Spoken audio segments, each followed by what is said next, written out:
Open Lecture Series. My name is Per. I'm professor at Linnaeus University, and I'm really honored to chair this session. This session is a part of the EUniWell Open Lecture Series. We have Professor Robin Miller, Dr. Paul Vallance, and the student rep Liam Walsh will be speaking on the topic Young People, Well-being and the Covid-19 pandemic, learning for the future from the EUniWell Policy Commission. And this lecture is also the cornerstone, so to speak, in the work the EUniWell Policy Commission have been doing, led by the University of Birmingham for the last 3 years. So this series, of course, has a very, very important sort of reminiscence and for the future of EUniWell, as it will pave the way for our future collaboration, and above all, what kind of impact will this EUniWell bring in the next upcoming 4 years. So with these words, I hand over the word to Robin Miller. Thank you very much, Per. Yes, and good afternoon, everybody. My name is Robin Miller. I'm Professor of Collaborative Learning at the University of Birmingham, and I've been the lead for the Education and Society work package within EUniWell. And it's really an important part of EUniWell, and perhaps the most important part of EUniWell is that connection between universities and civil society.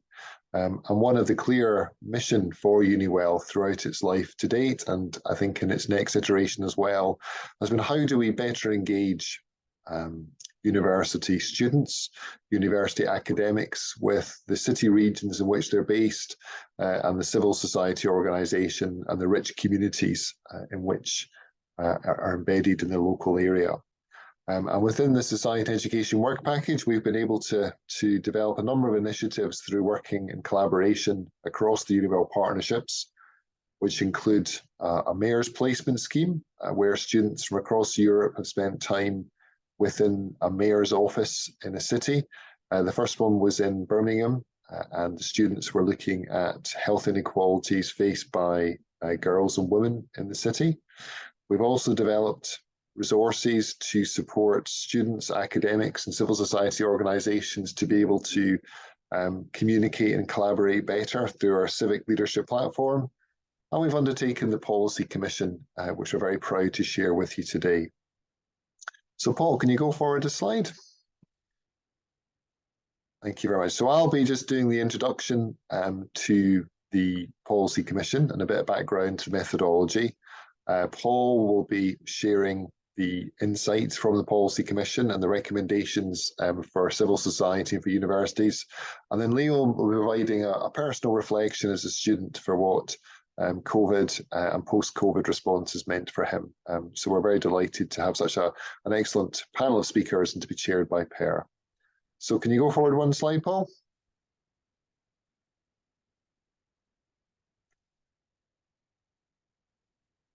Okay, I think we're having some technical issues with the slides. Yeah, sorry, Robin, I'm having some problems with my... That's okay. You carry on, Paul, and I can talk. So... Yeah. I'll keep talking, and you either take down the slides and try again. I can keep talking, and then we can catch up with the slides afterwards. So, yeah. Okay. So the Policy Commission. So the Policy Commission really is I think was a fantastic opportunity for us to think about how universities can provide insights that can then be reflected on and put into place by policymakers, both at a regional and a country level, and indeed across the EU as a whole. To think about what does it mean for civil society organisations if we try and look at evidence and insights from stakeholders, and also in terms of universities and what universities do to support their students and their academics, and also to share their resources and their insights with wider society. So it really does reflect the overall EUniWell mission and the purpose of EUniWell. And the background to this policy commission started in 2020, June 2020. We had an initial launch event, which was chaired by Stefano Manservis, who was a former Director General of International Collaboration Development in the European Commission. And that was focused on COVID and what the effects of COVID going to be in terms of inequalities in Europe. And we, as a work package, we brought together policy commissioners from different universities and different city regions. And we said if we wanted to look into this topic, what would be the right focus? Should we look at the broader society? Should we look at part of society? Should we look at aspects of people's well-being? And what our commissioners told us was that actually the most important group to look at was young people. Because young people's lives were so disrupted by COVID in terms of their education, but also in terms of their social development and their opportunity to build economic independence, that we felt that was going to be the most important focus for the first EUniWell Policy Commission. And we decided to take quite a broad range of age in terms of young people. So we took from 15 to 24, so that we could think about not only people who were studying at university as undergraduate or postgraduate level, but also people who were coming up to those formative years of thinking about applying to university, undertaking those qualifications that were the gateway into further education, and then also thinking about people who post-university, who are going into careers and to more financial independence. And not to forget those people who don't actually go to university or another further education institute, but who decide to go into vocational courses or qualifications or jobs. So that's what we decided the focus would be for the first policy commission. Let me go forward a slide, Paul, please. And so the process that we followed was this. We identified lines of inquiry in terms of young people and how they could be affected. So we're thinking about education, performance and outcomes. We're thinking about opportunities to take on paid and voluntary work placements. We're thinking about where people live because we know the importance of our living environment to our well-being and to our sense of security. We wanted to think about mental well-being because we recognise that for many people, COVID was such a difficult time mentally in terms of isolation, in terms of anxiety, in terms of the worsening of underlying mental health conditions, and then thinking about future life and career planning because we recognise that actually for many people this will disrupt not just the 2 or 3 years of the intense pandemic, but going forward into the whole career and adult life. And we want to think about how universities can work with the public, private and civic society sectors to address these lines of inequality. So Paul, take me forward a slide. And so this was the process that we followed in the Policy Commission. And this was the first Policy Commission held by EUniWell. This is the inaugural commission, but we based it on the experiences of our partner institutions in the Education Society work package in terms of undertaking a policy commission. So we're trying to bring together a range of evidence and insights. So we wrote out to our academic colleagues across EUniWell and we called for evidence either from well-formed research studies, from emerging practices, from case examples of where universities or civil society organisations had tried to address inequalities related to COVID. We undertook a formal academic and grey literature search through the Specialist Information and Evidence Service at the Health Service Management Centre. And Paul synthesised over 1,000 journal articles and 100 policy reports and briefs into the content of the report. We also took opportunities to engage with young people and wider society more generally. So we held citizen forums with young people in secondary schools in Cologne and in Germany. We engaged with summer schools run through EUniWell. We engaged with mental health workshops as well. So we undertook a number of different ways of engaging with people. And then we summarised the intermediate report in summer 2022.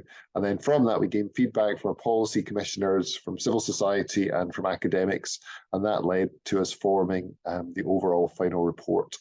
So I'm going to hand over to Paul now, who's going to give you insights from the Policy Commission process and what we've learned about inequalities and some of the actions we could take to try and address those. Over to you, Paul.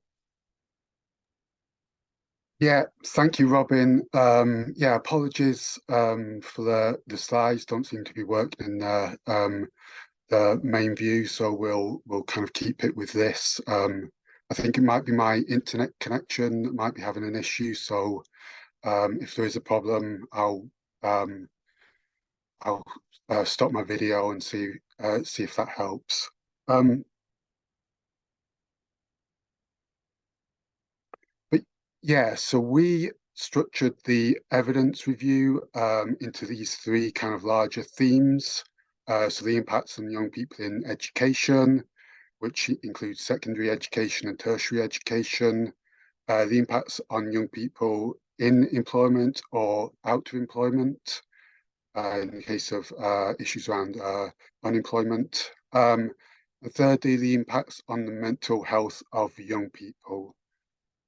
So here, I don't plan to kind of go into too much detail about the content of the evidence review.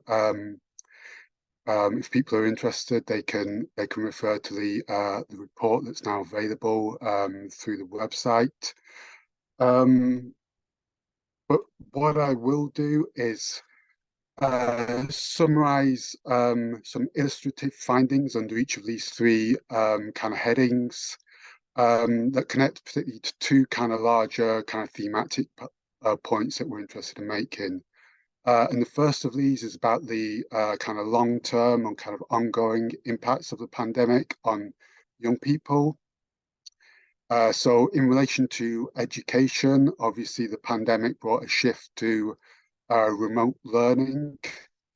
And the evidence overall points towards this being a kind of mainly negative experience for students both at the school and university level, but particularly at the kind of secondary education level, because this remote learning led to reduced concentration, motivation, and engagement for students, which often led to them kind of falling behind in their educational progression during lockdowns.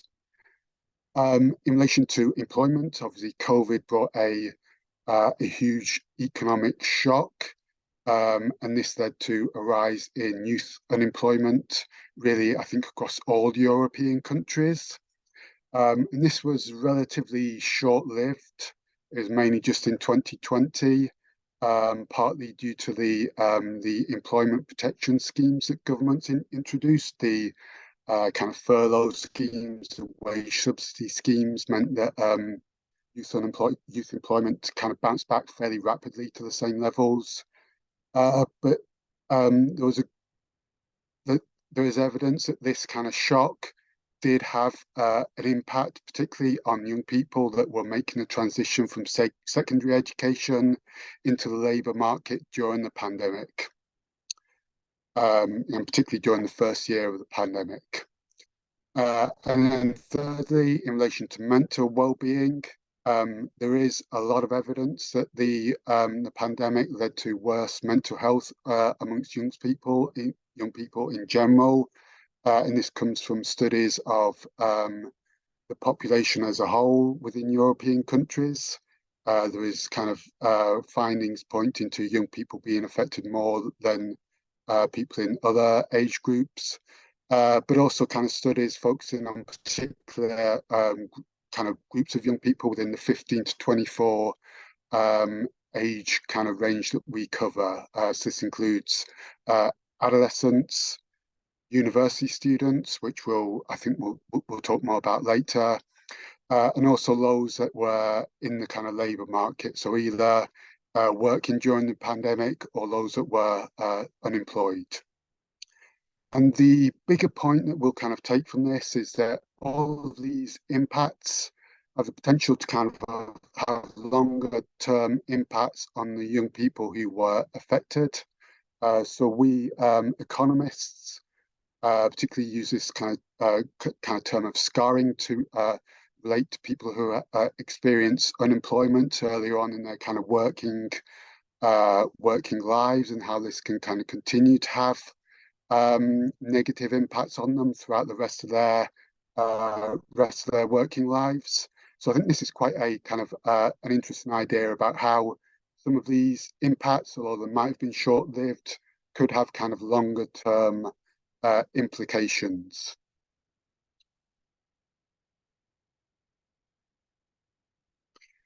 And then the second kind of area that we'll kind of highlight here is the uneven nature of the impacts. And as Robin mentioned earlier, this was a kind of part of the lines of inquiry for the Policy Commission. So, for example, in relation to education, although the shift to remote learning affected students across the board, there is evidence that this was more challenging, particularly for students at school from disadvantaged socio-economic backgrounds. So this was in relation to their kind of maybe lower access to technology, lower levels of support from their parents, and also their higher levels of anxiety about their future prospects. In relation to employment, analysis shows that because of the nature of the economic shock and the particular sectors, particularly within the service sectors that were affected by COVID lockdowns, there's evidence that the employment shock affected young females and Black and Asian people more than other groups, and also those without kind of full-time employment, those in more kind of flexible, casual employment situations would have been potentially more affected, partly because they may not have been covered by the employment protection schemes that were introduced by different governments.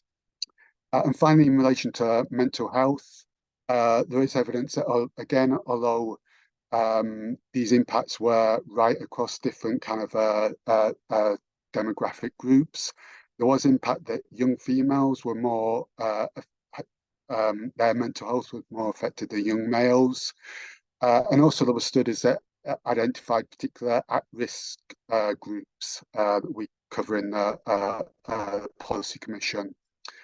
So for instance, this included LGBTQ teenagers, particularly living at home, those that continue to work outside the home during lockdown. So this would be in sectors like health and social care, who were potentially exposed to really acute levels of stress at the height of the pandemic.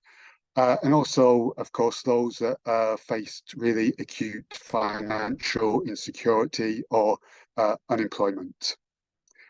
So this, although it's a very kind of complex picture, this did reinforce our kind of impression that the pandemic would reinforce many existing inequalities in well-being between different groups of young people.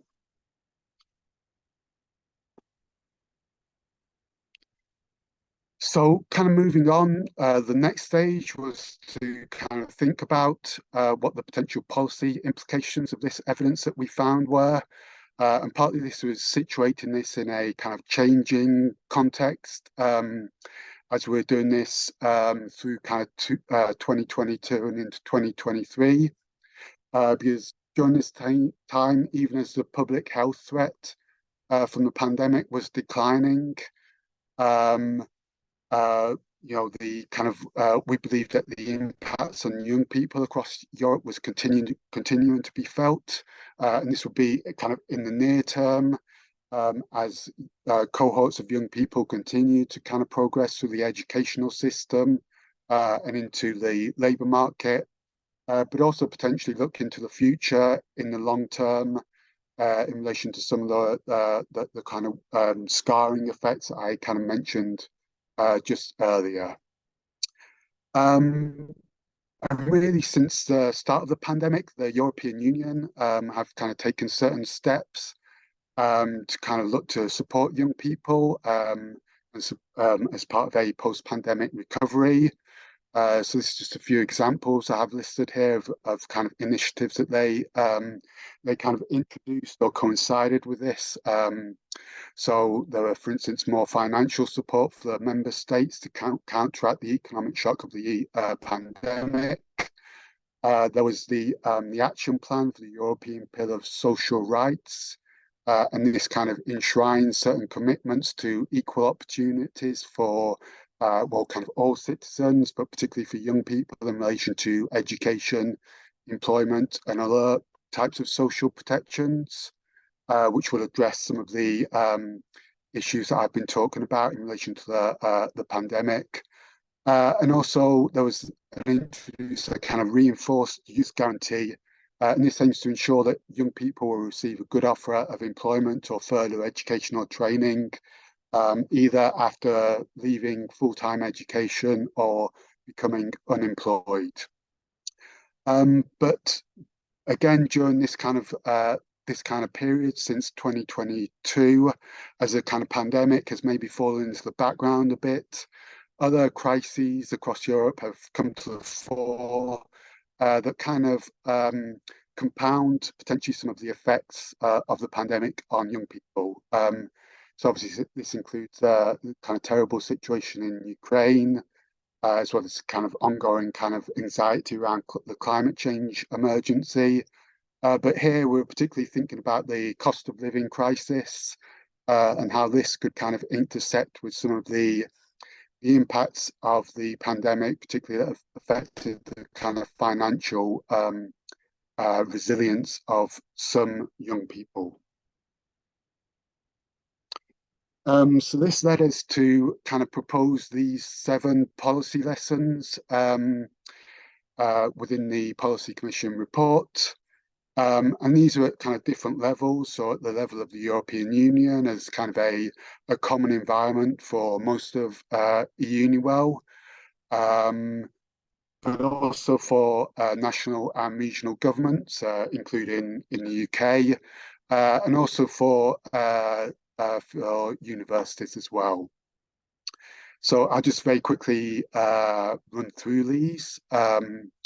So the first 2 kind of relate to what I've been talking about a little bit here, which is there's a need for policymakers to continue to focus on the legacy of the pandemic for young people, even as kind of other kind of pressures on resources and their time kind of start to emerge.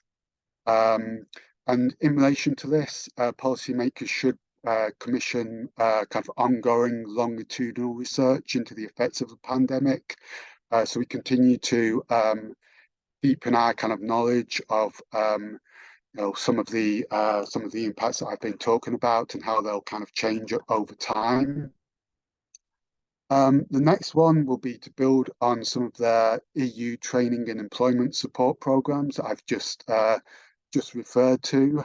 But then we also thought this could be kind of deepened by having a kind of a wider view on the well-being of young people in the post-pandemic recovery. And here we're particularly thinking about mental health as a focus for the European Union and kind of national governments, because this has maybe not been, certainly for the EU, has maybe not focused on mental health as much as kind of education and training issues. But we see these as very much kind of connected, because young people who are maybe kind of experiencing continuing kind of poor mental health as a result of the pandemic and more recent crises, this may affect their ability to take opportunity of particular education and training opportunities that come their way. The 5th policy lesson is to engage young people in shaping their future. And this was in response to some of the things that we found, particularly through the citizen forums that we did, that kind of found that young people maybe felt they weren't kind of involved during the pandemic. There was a lot of kind of restrictions kind of placed on them, which maybe weren't in their kind of interests. So we found a kind of a desire for kind of moving forward for them to be more kind of involved in decisions that kind of shape their future. So, and this can be done at the level of the European Union. Potentially through, I think 2022 was the European Year of Youth. I had kind of a focus on this, and that can be continued, but also this can particularly be done at the local level as well. And the final two here are more relation to universities. That's particularly to support the mental health of higher education students, and also for universities to potentially play a kind of a wider role, a wider civic role in supporting other young people.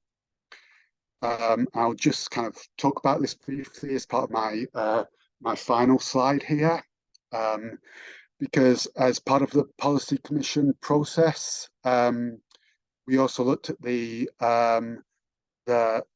role of universities, and in particular we asked the EUniWell partners to submit kind of good practice examples of ways in which they'd responded to the pandemic themselves, and we got a really good response from this from I think all the partners, and again this is kind of written up and included in the report, but included things related to mental health and counselling, as well as sending this to kind of online support.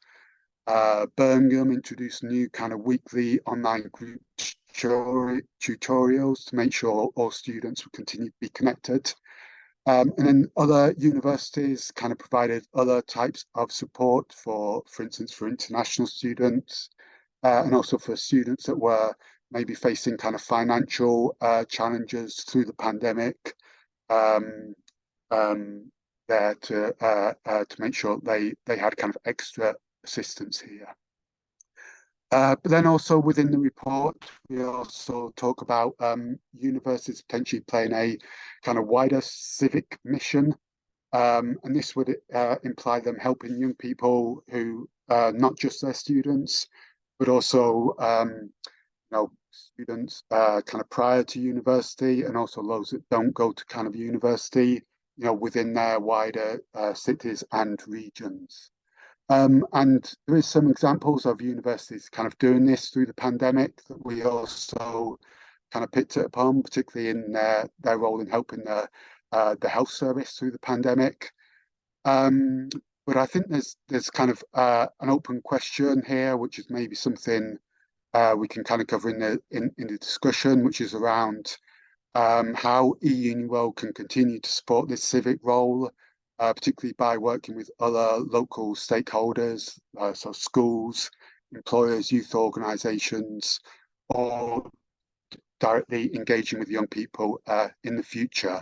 I think this can be something that maybe EUniWell can expand on as part of its next phase. So I will leave it there, and I think we'll pass it on to Liam to give a response here. I'll stop sharing my slides. Okay, thank you, Paul, and thank you, Robin. Yes, so to introduce myself first, my name is Liam, and I'm the current Chief Student Officer for EUniWell. So within that role, I'm responsible for kind of leading on student engagement and representation within the Alliance. But today I'm talking more about my experience as a student.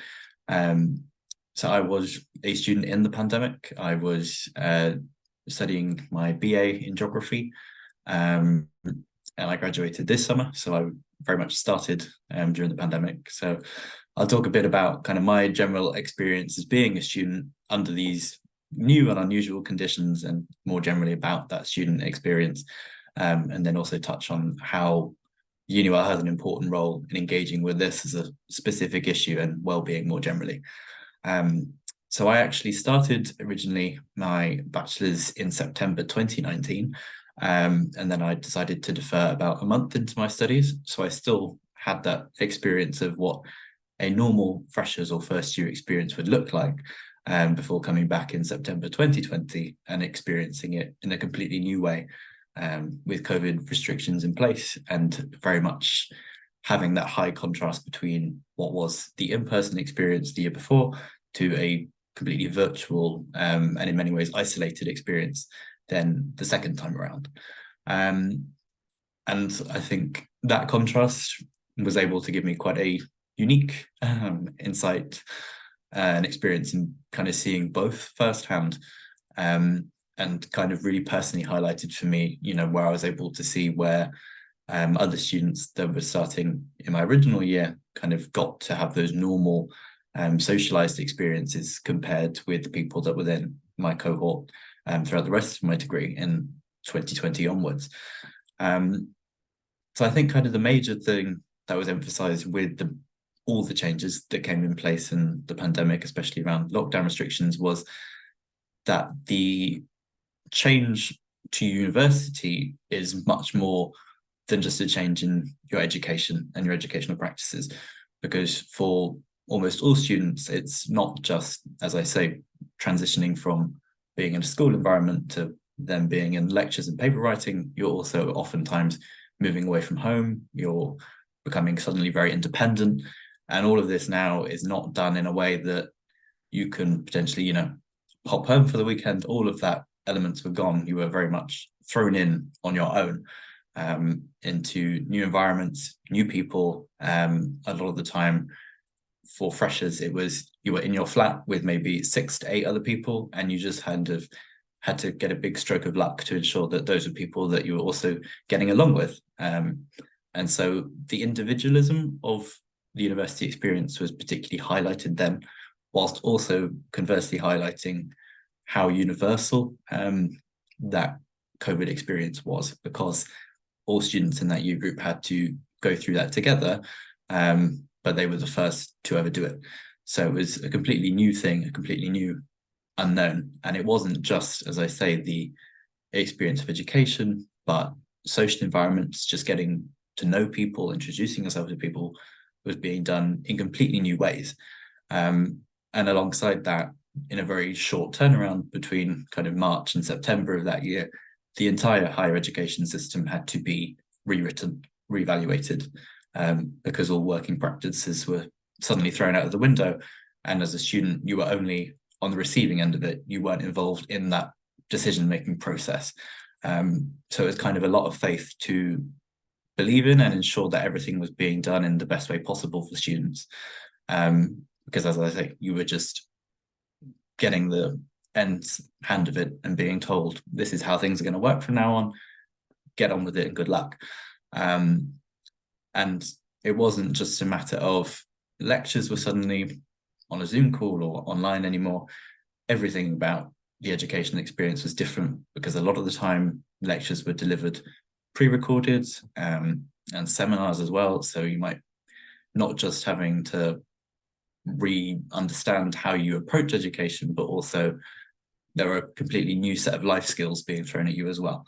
In particular, time management was a big one of them for me, I found, because you're not just, as I say, turning up at a certain time to something. You might be responsible for scheduling your entire week, which for a lot of young people arriving at university is something new that they have to do for the very first time. And so, yeah, that kind of culture shock, it came in so many multiple different ways, I think, is the point I'm trying to emphasize. And as I say, you're not just on your own in that, in a literal sense, but also, you know, in the more metaphorical sense. And so it's, yeah, every single new thing you had to do it on your own in many ways. Even from, I remember being in online lectures, and I think luckily from, as I say, I had the brief experience the year before, knowing kind of how to approach a lecture in a normal setting. But then for other students then that were starting out in COVID, it was kind of, you know, sat on your own in your bedroom. Do I have to write down every single word that is being said by a lecturer? Even these kind of very basic skills, you were left to figure it out on your own and having to do it in an entirely new way. But what is important to realise from that, and I think what has been emphasised in the findings from the EUniWell Policy Commission is that all of these multiple and individual elements that relate to being a student at university is very kind of symbiotic with the multiple and yet individual experiences of well-being. And so that's where EUniWell has a very unique but powerful position, where it sits at this intersection between the multiple experiences of university alongside the multiple experiences of well-being, because the students both are consistent in every aspect of their everyday lives.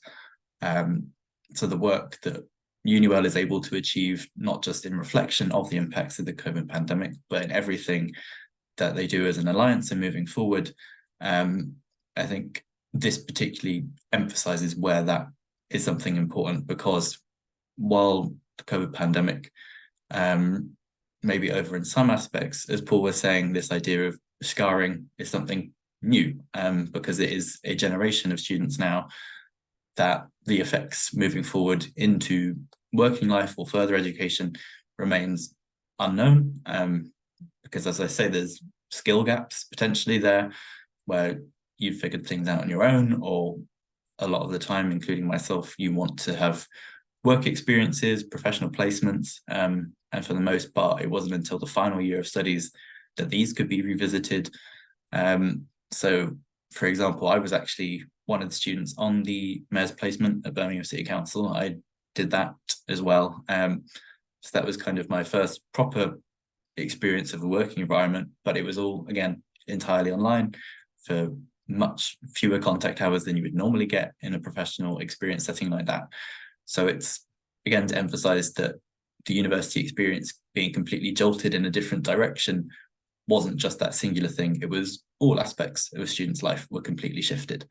So I think moving forward, yeah, EUniWell has a very important job to do, and its mission of placing well-being at the centre of higher education is clearly a very important thing.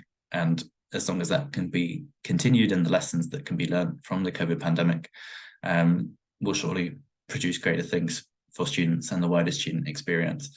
And I think the final thing to emphasize there is that with what everything EUniWell does and is hoping to do, and something, again, that Paul said, it allows students now to have a central input, and into everything that EUniWell does. Students are very much designed and built into it to be a part of it and how things are decided and developed. So it is a relatively, I think, unique opportunity now that EUniWell partners and all the students at the partner universities have. So I think, yeah, the longer that direct engagement with students, both as a reflective point, but also in a constructive point of being involved in every aspect, will remain to be a very positive thing moving forward. Thank you very much, Liam. Any comments from Robin or Paul?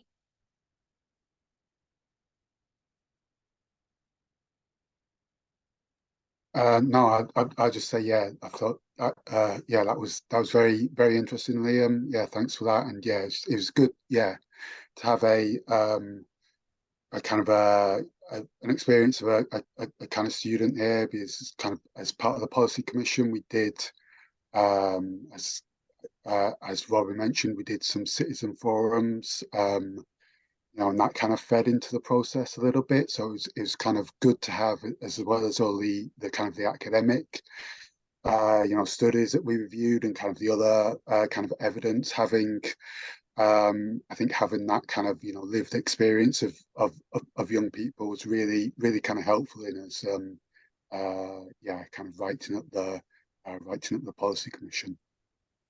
Yeah, no, thanks. And I think just like what Liam said, building on the kind of concept of scarring, is that issue that it's kind of scarring for the young people who were going through such a key point in their life during COVID, and the kind of loss of social connections and sort of in-person educational opportunities and career development opportunities, but also when they go out into the working world, they'll be engaging with people who've also got scarring. And then alongside that, society itself has got major scars. And we know the kind of financial burden that all societies in Europe and worldwide are having to bear through COVID and the cost of recovery and the loss of economic growth, etc. So it's just that it's multiple scarring on scarring and scarring. And I think a really important point of the Policy Commission and that Liam mentioned was we mustn't forget that there's so many, other terrible things going on in the world, Ukraine and Gaza, and the kind of general austerity issues that we've got in cost of living crisis, and those are really important, and we must engage with those. But we also must remember that, particularly for this generation of young people, it's not that long ago that their whole life was turned upside down, and all those kind of social and educational developments that most of us take for granted, they did not appreciate and were not able to transition through. So we just need to remember that. I think it's remembering the legacy of COVID and thinking about how we go forward. And as you say, Liam, I think EUniWell is fantastically placed to do that. It's a great collaboration. It's growing in numbers, and there's so much to do. I think EUniWell is really well placed to address those issues. Thank you. Well, we haven't any questions in the Q&A forum, but let me then ask a question here, and that comes a little bit what Paul was referring to in his slide 11, and what you're also saying now, Robin, is that are we I wouldn't say failing, but we are perhaps at the moment shortcoming at the EUniWell, trying to embrace this question about civic engagement and the students, how should I say, extracurricular activities, because I mean, let's face it, we might have this opinion of students that they are only students, but they are also human beings in the sense that they are not only studying, they are, adults and trying to navigate in different spaces, and not only the academic space, but also having different kind of civic engagements.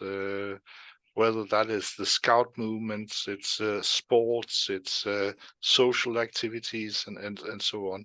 So I just wonder, what are we doing for the students to propel or to fuel that kind of completeness of being a human being?